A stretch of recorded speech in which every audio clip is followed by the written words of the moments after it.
사랑과 은혜가 충만하신 하나님 아버지, 오늘도 새 하루를 허락하시고 주의 은혜의 자리로 불러주심을 감사드립니다. 갈라디아서 말씀을 통해 하나님의 은혜와 그 하나님의 사랑을 계속 묵상하고 있습니다. 그 하나님의 마음을 알게 하시고 우리가 믿음을 가진 자로서, 구원을 받은 자로서 어떻게 살아야 하는지 생각하고 그렇게 살 수 있기를 기도하며 나아가는 우리 될 수 있도록 주님 역사하여 주시옵소서. 이 시간 함께 하시고 은혜를 더하실 것을 믿사오며 이 모든 말씀 우리 구주 예수 그리스도의 이름으로 기도하옵나이다. 아멘. 네, 우리 찬송가 436장 함께 찬양하겠습니다. 새 찬송가 436장 나 이제 주님의 새 생명 얻은 몸, 우리 함께 찬양드리겠습니다. 찬송가 436장 함께 찬양드립니다.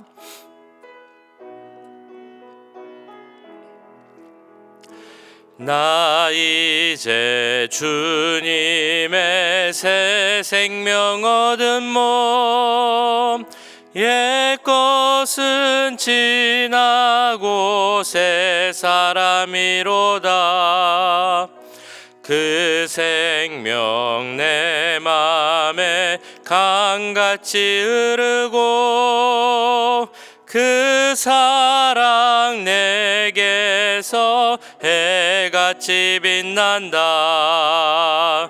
영생을 누리며 주 안에 살리라. 오늘도 내일도 주 함께 살리라. 주 안에 감추인 새 생명 얻으니 이전에 좋던 것 이제는 값없다. 하늘의 은혜와 평화를 맛보니 찬송과 기도로 주 함께 살리라. 영생을 누리며 주 안에 살리라. 오늘도 내일도 주 함께 살리라. 산천도 초목도 새 것이 되었고 죄인도 원수도 친구로 변한다. 새 생명 얻은 자 영생을 누리니 주님을 모신 맘 새 하늘이로다. 영생을 누리며 주 안에 살리라. 오늘도 내일도 주 함께 살리라. 주 따라가는 길 험하고 멀어도 찬송을 부르며 뒤따라가리라.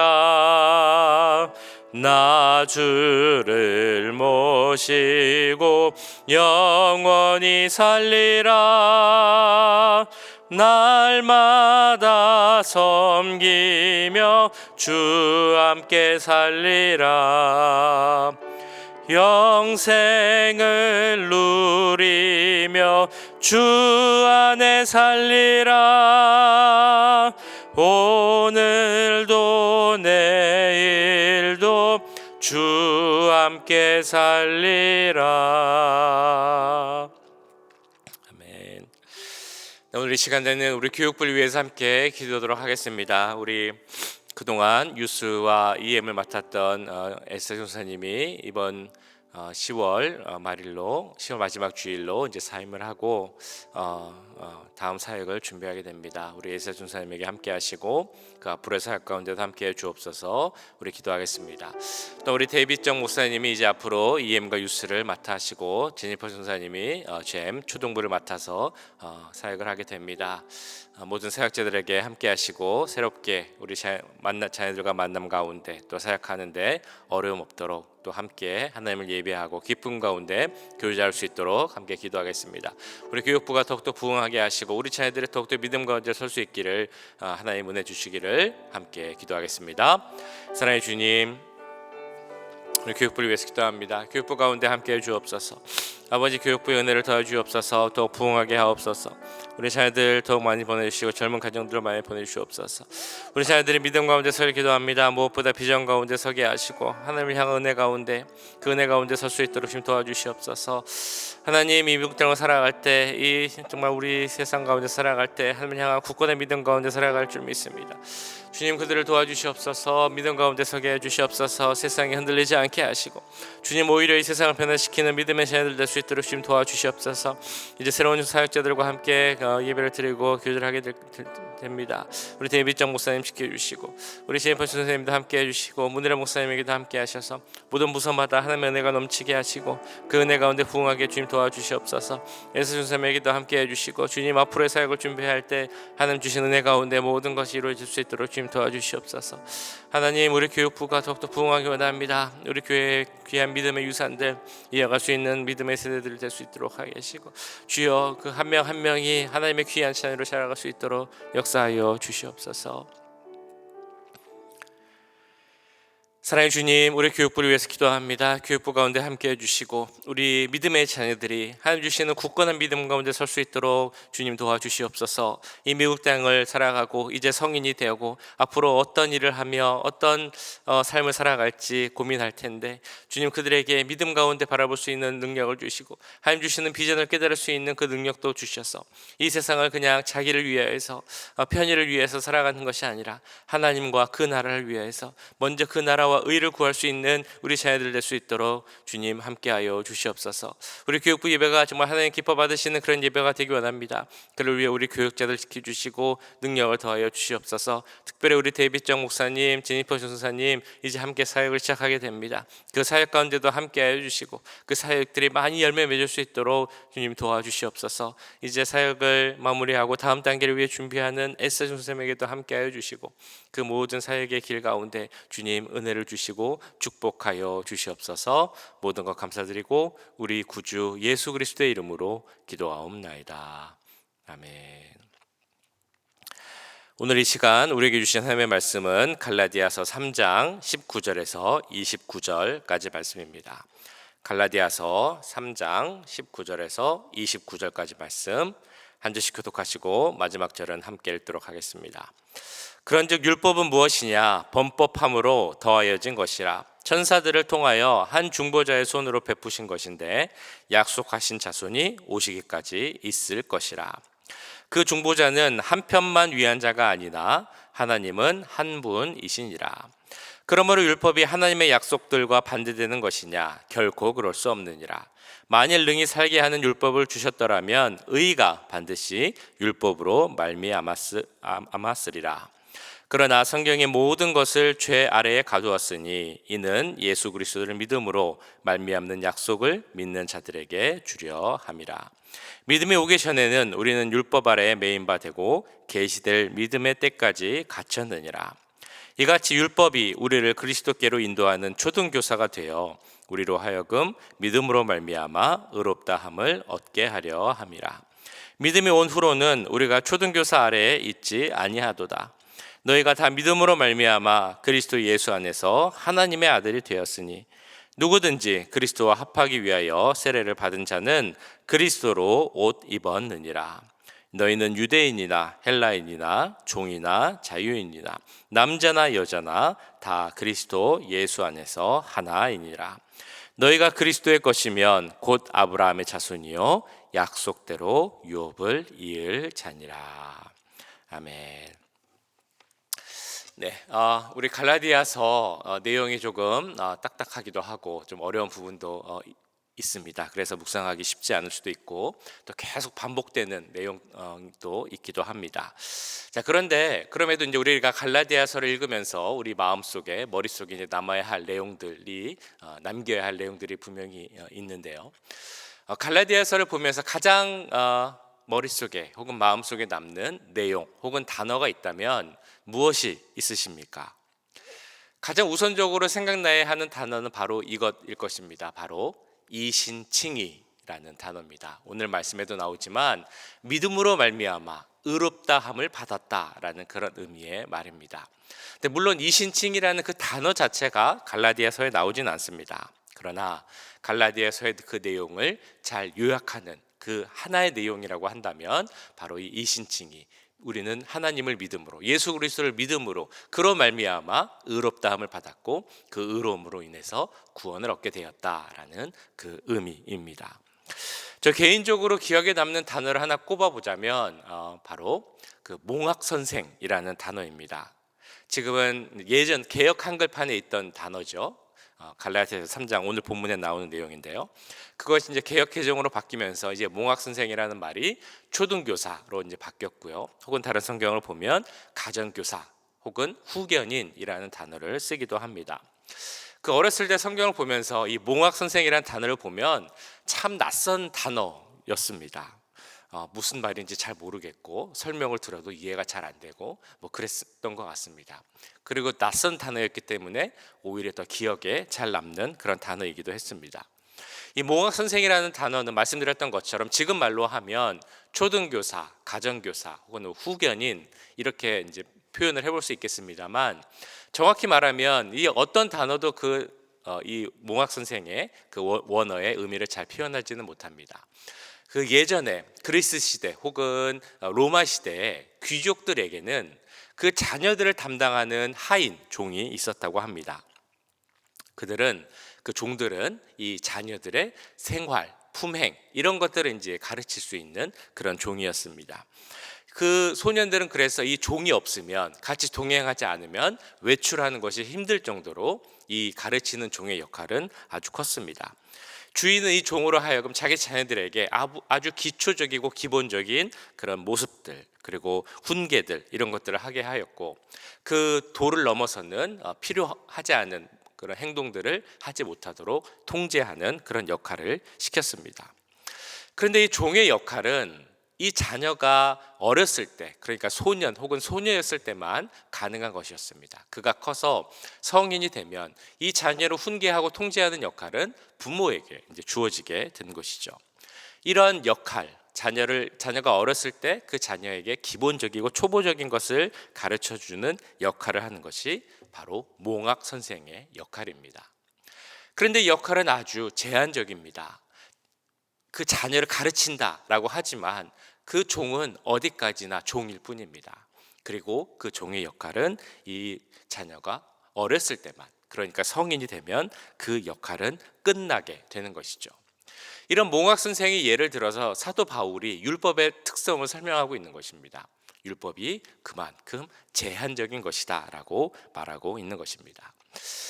그래서 이렇게 갈라디아서를 계속 보면 계속 반복되는 내용 중에 하나가 이 율법의 제한적 역할에 대해서 이야기를 하고 있습니다.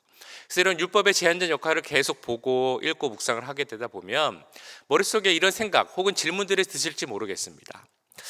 어제 아브라함에 대한 말씀을 보면서 이런 말씀의 내용들이 있었죠. 아브라함이 의롭게 된 것은 그에게 주신 하나님의 약속을 믿는 믿음으로 말미암아 그가 의로움을 얻게 되었다라고 말씀드렸습니다. 그렇다면 이 아브라함이 그 약속을 믿는 믿음으로 의롭게 되었다고 한다면 그럼 하나님께서는 왜 모세에게 같은 것을 주시지 않았을까라는 생각을 해보게 됩니다. 모세에게도 그런 하나님이 주신 약속을 믿는 믿음을 갖게 하시고 그 믿음으로 말미암아 의롭다 칭함을 얻게 하셨다면, 그리고 그 모세를 통하여서 이스라엘 백성들에게도 하나님을 믿는 믿음을 주시고 허락하시고 그 믿음을 통해 그 이스라엘 백성들이 의롭게 됨을 얻을 수 있도록 하게 하셨다면 그러면 모든 것이 더 좋은 것이 아닌가? 근데 왜 이스라엘 백성들에게는 모세를 통해서 율법을 주셨을까? 율법을 주신 이유는 무엇일까라는 그런 생각, 질문을 하게 된다는 것입니다. 동시에 이런 질문도 할 수 있겠죠. 율법의 용도는 무엇입니까? 동시에 또한 그리고 만약에 율법이 그렇게 나쁜 것이라면, 제한되는 것이라면 하나님이 주신 약속과 반대되는 것은 아닙니까? 라는 그런 질문들을 할 수 있을 것입니다. 오늘 말씀을 보시면 오늘 본문에서는 이런 질문들에 대한 대답을 하고 있습니다. 첫 번째 질문에 대한 대답이 바로 19절에 이렇게 나옵니다. 그런즉 율법은 무엇이냐? 범법함으로 더해진 것이라. 천사들을 통하여 한 중보자의 손으로 베푸신 것인데 약속하신 자손이 오시기까지 있을 것이라. 첫 번째 질문, 율법을 주신 이유는 무엇입니까? 라는 것이었습니다. 그리고 그 율법을 주신 이유에 대해서 19절에서는 이렇게 말씀합니다. 약속하신 자손이 오시기까지 사람들이 죄를 짓기 때문에 율법을 주신다라고 하신 것입니다. 사람들이 죄를 짓기 때문에, 그러니까 그 율법을 통해 우리가 죄를 짓고 있다, 그것이 죄이다라는 사실을 알게 하시기 위해서 하나님은 그들에게 율법을 주셨다는 것입니다. 그럼에도 이 율법의 역할은 임시적이라는 것을 또한 강조하고 있습니다. 그래서 우리는 여기서 율법의 그 역할, 우리로 하여금 죄를 알게 한다라는 그 율법의 역할에 대해서 좀 생각을 해봐야 할 것입니다. 우리가 어떤 일을 할 때, 혹은 어떤 생각을 할 때, 혹은 어떤 것을 판단할 때, 이것이 잘못된 거인가? 이것이 죄인가? 라는 것을 조금 애매하게 생각하는 상황이 있습니다. 이게 죄인가 아닌가? 잘못된 것인가? 괜찮은 것인가? 이렇게 상황을 판단해야 할 때 어떻게 판단하십니까? 무엇을 근거로 판단하십니까? 우리 모두에게는, 인간에게는 그것을 판단할 수 있는 그 능력이 있습니다. 그것을 보편적 양심이라고 하죠. 그리고 이런 보편적 양심들을 모아 놓아서 만든 규칙이 있는데 그것을 보편적 규칙이라고도 하고 혹은 도덕률이라고도 합니다. 일반적으로는 이런 것들에 의해서 이제 죄를 판단을 합니다. 도덕, 양심 이런 것들. 근데 우리 하나님을 믿는 사람들은 이런 도덕과 양심에 머무르는 것이 아니라 그것을 넘어서는 하나님이 주신 능력이 있는데 그것을 바로 신앙 양심이라고 하죠. 신앙 양심에 따라서 더 높은 도덕의 기준으로 이제 판단을 하게 됩니다. 그런데 우리도 인간이기에 우리가 신앙 양심이 있음에도 이 신앙 양심이 흔들릴 때가 있습니다. 그래서 흔들리지 않는 기준을 주셨는데 그것이 바로 율법입니다. 율법의 첫 번째 기능은 죄를 알게 하고 그리고 판단하는 그런 기능입니다. 율법을 주신 이유이죠. 그런데 죄를 판단하게 한다는 것은 이게 죄이다, 나쁜 것이다, 그것을 아는 것에서 그치는 것이 아니라 이게 죄이고 나쁜 것이니 그것을 행하지 말아야 한다, 그것을 멀리해야 한다, 그런 판단을 해야 한다는 의미가 포함되어 있습니다. 죄인 줄 알면서도 그걸 행하는 것은 정말 나쁘고 문제 있는 것입니다. 그런데 진짜 우리들에게 있어서의 진짜 큰 문제는 우리가 그것이 죄인 줄 알면서도 그것을 행할 때가 있다는 것입니다. 우리는 거룩한 백성인데, 하나님의 택한 백성들인데, 하나님께 구원받은 자들인데 그럼에도 그렇게 살지 못할 때가 있다는 것입니다. 그래서 율법이 죄를 판단한다라는 말의 의미에는 그 죄가 죄인 줄 알았으면 그 죄를 멀리해야 한다라는 의미가 있음과 동시에, 그럼에도 불구하고 죄를 짓는 우리의 모습을 보면서 우리가 그 죄에서 완전히 자유하기 위해서는 또 다른 무엇인가가 필요하다, 그것을 깨달아야 한다는 그런 의미가 있습니다. 그래서 이런 내용을 23절에서는 이렇게 말씀합니다. 믿음이 오기 전에 우리는 율법 아래에 매인 바 되고 계시될 믿음의 때까지 갇혔느니라. 이 말씀과 여러 내용을 통해 생각해 보자면, 첫 번째 제가 이제 드렸던 질문, 왜 모세에게는 믿음을 주시고 믿음으로 의롭다함에 대해서 말씀하시지 않았을까라는 그 질문에 대해서 이렇게 답해 볼 수 있을 것 같습니다. 하나님이 그렇게 하신 이유는 믿음으로 의롭게 하실 예수 그리스도가 이 땅에 오시기 전까지, 그 전까지 임시적 역할을 할 율법이 필요했기 때문에, 그 역할을 감당할 율법을 모세를 통하여 이 세상에 주신 것입니다. 자, 그러면 세 번째 질문. 그렇다면 율법은 하나님의 약속과는 반대되는 것입니까? 라는 질문에는 21절을 통해 대답할 수 있습니다. 그러면 율법이 하나님의 약속들과 반대되는 것이냐? 결코 그럴 수 없느니라. 만일 능히 살게 하는 율법을 주셨더라면 의가 반드시 율법으로 말미암았으리라. 여기서 말하는 하나님의 약속, 그것은 생명을 주는 약속을 의미합니다. 그래서 이 질문은 율법과 생명의 관계에 관한 질문입니다. 근데 중요한 것은 율법은 생명을 줄 수 없다는 것입니다. 율법을 지킴으로 구원을 받을 수 없다는 그런 의미입니다. 그럼에도 율법이 생명, 하나님의 약속과 반대되지 않는 이유는 22절에 나온 것처럼 율법을 통해 우리가 죄 아래에 갇힌 자임을 알기 때문입니다. 그리고 이 율법을 넘어서 진정으로 생명을 우리에게 주실 분, 율법을 완성하실 분이신 예수 그리스도를 통해 우리가 그 하나님의 약속, 생명을 얻을 수 있다라는 것을 깨달을 수 있기 때문입니다. 이 모든 것, 예수님을 믿음으로써 믿기만 하면 구원을 받을 수 있다는 것이 하나님이 주신 은혜이자 축복임을 깨닫게 하기 위함입니다. 이것이 바로 그 초등교사 혹은 몽학 선생으로서의 율법의 역할이기 때문에 율법은 하나님의 약속에 반하는 것이 아니다라고 할 수 있습니다. 자, 그런데 여기 보시면 오늘 말씀 뒷부분에 보시면 율법의 또 다른 한계를 우리는 알 수 있습니다. 만약에 율법으로 우리가 구원을 받을 수 있다면 그 구원을 받을 수 있는 그 사람들이 매우 제한되게 되겠죠. 그 구원은 유대인들에게만, 율법을 지키는 유대인들에게만 매우 한정적으로 적용된다라는 것입니다. 그러나 예수 그리스도를 믿음으로써 받는 구원에는 한계도 없고 제한도 없습니다. 어떤 신분이든 어떤 성별이든 어떤 인종이든 상관없이 주 안에 있으면 주님께서 주시는 의의 옷을 입은 자로서 구원을 받을 수 있고 하나 될 수 있습니다. 27절 28절은 이렇게 말씀합니다.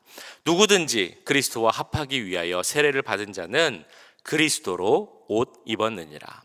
너희는 유대인이나 헬라인이나 종이나 자유인이나 남자나 여자나 다 그리스도 예수 안에서 하나이니라. 좋은 영화로 알려진 것 중에 그린북이라는 영화가 있습니다. 혹시 보셨는지 모르겠는데요. 예전에 미국에 그 인종차별은 이제 없어지긴 했지만 아직 지역적으로 남아있을 그런 시기가 있었습니다. 그래서 북부는 그 인종차별이 조금 더 많이 사라졌고 남부는 그 인종차별이 아직 많이 남아있을 때 유명한 흑인 피아니스트가 있었습니다. 이 흑인 피아니스트가 남부로 도시들을 다니며 순회 공연을 하게 되었습니다. 그래서 그를 돕고, 그러니까 일종의 매니저 혹은 운전기사의 역할을 할 사람을 고용하게 되었는데 그 운전기사의 역할로 한 백인, 정확히는 이탈리아인인 백인이 이제 고용이 되었습니다. 원래는 좀 약간은 좀 건달 같은 술집에서 일하는 그런 사람이었는데 이제 그 사람이 매니저로 고용이 되었습니다. 그러다 보니까 아무래도 서로 둘이 잘 안 맞았습니다. 그 사람은 백인이지만 건달 그 모습이 있고 뭐 지식이 많지도 않고 그런 사람이었던 데 비해서 이 흑인은 흑인이었지만 또 지식도 많고 교양도 많고 아는 것도 많은 그런 사람이었습니다. 자, 그런데 안타까운 일은 이 남부의 도시들을 다니다 보니까 그들을 향한 인종차별이 나타났다는 것입니다. 그들이 그 유명한 피아니스트를 초대했는데 그래서 공연을 듣고자 하면서도 공연을 해달라고 하면서도 그 사람이 흑인이기 때문에 같이 밥 먹을 수 없다, 같은 홀에서 먹을 수 없다라고 이야기를 합니다. 그들이 사용하는 화장실을 흑인이기 때문에 이 건물 안에 있는 화장실은 사용할 수 없고 저 밖에 나가 있는 허름한 화장실을 사용해야 한다라고 말합니다. 심지어는 한 번은 그 운전하고 가는 그 모습, 그러니까 백인이 운전을 하고 흑인이 뒤에 앉아 있는 그 모습을 보면서 그걸 보고 경찰이 그들을 문제가 있다라고 해서 잡아서 감옥에 가두는 그런 일도 생기게 됩니다. 피부 색깔 때문에 일어나는 그 차별 때문에 일어나는 그런 안타까운 일입니다. 그래서 결국은 이 두 사람이 서로의 그 마음을 알게 되고 귀한 좋은 관계로 발전해 간다는 것이 이 그린북이라는 영화의 내용인데요. 우리는 그 영화를 보면서 아마 누구라도 생각을 할 것입니다. 그런 차별이 참 안타까운 일이고 그런 일이 일어나면 안 된다라는 그런 생각을 할 것입니다. 우리는 주 안에 있는 자로서 사실 이런 일에 더 민감해야 합니다. 그런데 사실 이것은 일반적인 도덕 혹은 양심에서도 말하는 그런 내용입니다. 그런데 우리는 누굽니까? 그것을 넘어서는 하나님이 주신 신앙 양심을 가진 자입니다. 그뿐 아니라 우리는 구원자 예수님을 믿고 구원받은 자로서 그 신앙을 가진 자로서 살아가는 그런 자들입니다. 그렇게 우리는 주 안에서 하나 되었다. 주 안에서는 누구나 어떤 상황이나 신분에 상관없이 하나이다라는 그 말씀의 의미를 더욱더 잘 깨달아야 할 것입니다.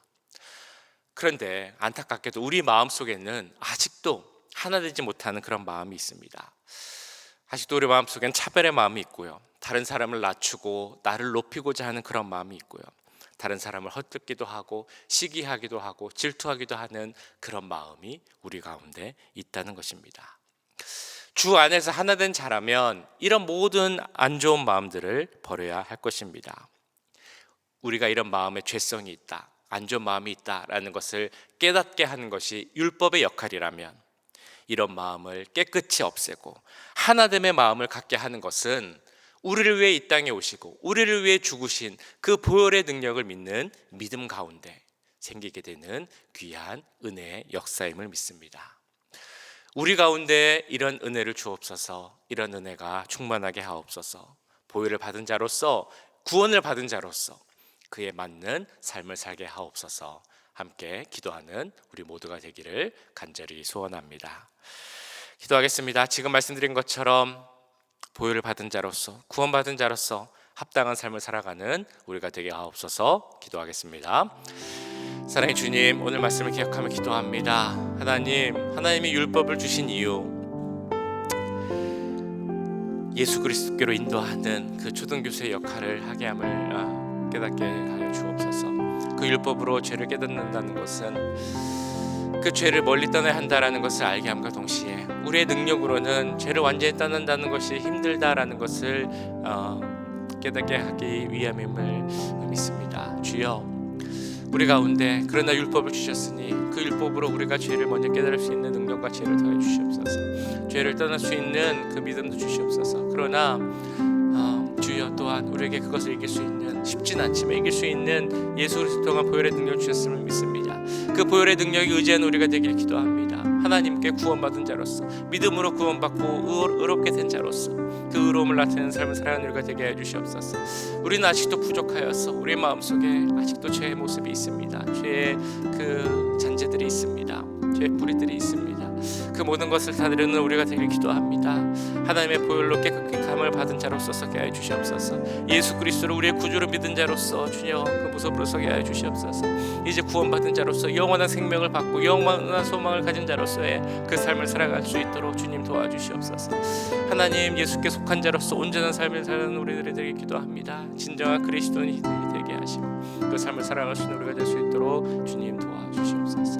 오늘 하루도 그 예수께 살아가는 우리들이 되길 원합니다. 내 안에 나는 죽고 내 안에 계신 예수님으로 살아가고 그 예수님을 믿는 믿음 가운데 살아가는 우리 모두가 될 수 있도록 주님 역사하여 주시옵소서.